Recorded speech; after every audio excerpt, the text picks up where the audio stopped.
Hi friends, it's Mrs. Velez. I am here today to share a story with you guys because I miss you guys so very much. And the title of the book is called Nobody Hugs a Cactus by Carter Goodrich.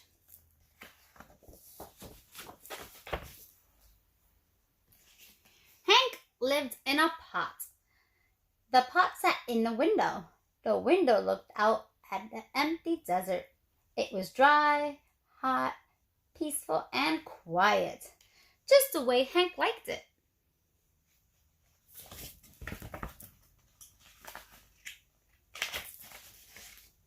But every now and then, somebody would interrupt Hank's peace and quiet.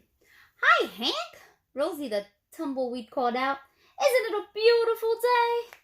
Hank ignored her. He just wanted to be left alone.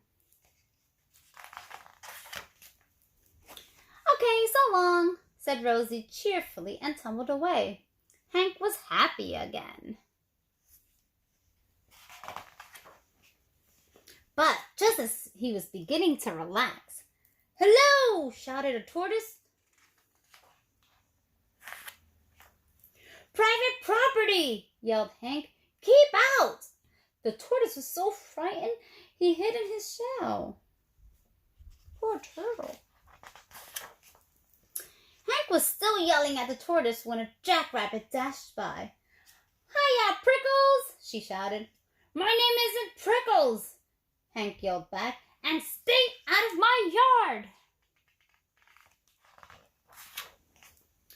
Tumbleweeds, tortoise, jackrabbits. "What's next?" said Hank. A coyote came lopping along. "No dogs allowed!" Hank yelled.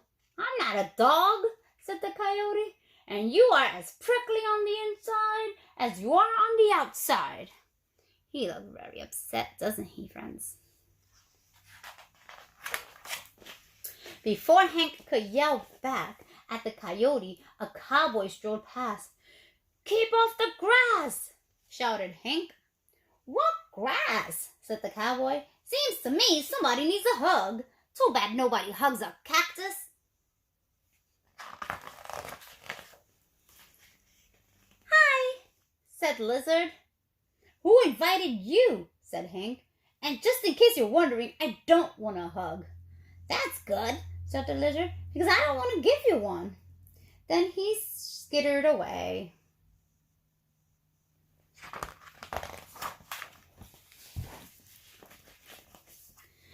An owl landed on the roof. "If you're looking for a hug," said Hank, "well, I guess I could give you one." Look at him there. "Who, me?" said the owl. "You must be joking." And for the first time, Hank began to feel a little lonely.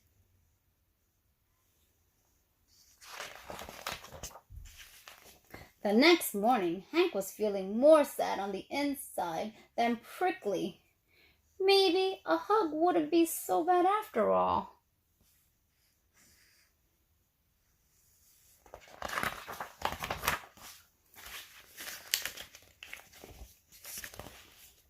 The wind began to pick up. An old cup blew by and stuck to Hank's face. His arms were too short to get it off. "Great," said Hank.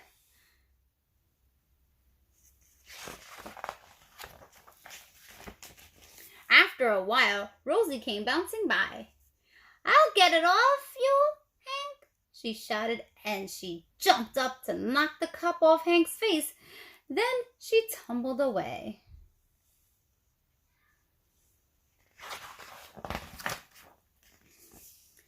Hank didn't have time to thank Rosie. He felt bad about all the other times he had been so rude to her. So he came up with a plan. Hank decided to grow the best flower he could and then give it to Rosie as a thank you gift. It took days, but at last it was ready. He couldn't wait for Rosie to pass by again.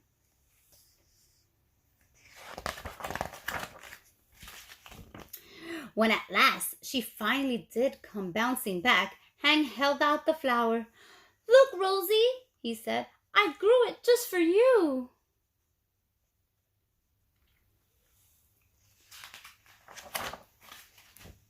Rosie was so surprised she jumped up and gave Hank a great big hug.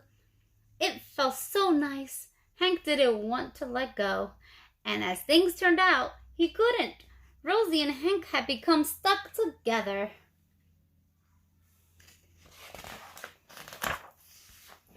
But they didn't care. After all, it's better to be stuck in a hug than stuck all alone. The end. Wasn't that such a cute story, friends? At the end, the cactus did feel like he was lonely, right? Well, I hope you enjoyed the story. And everybody deserves a hug, right? Even a cactus. Bye, friends.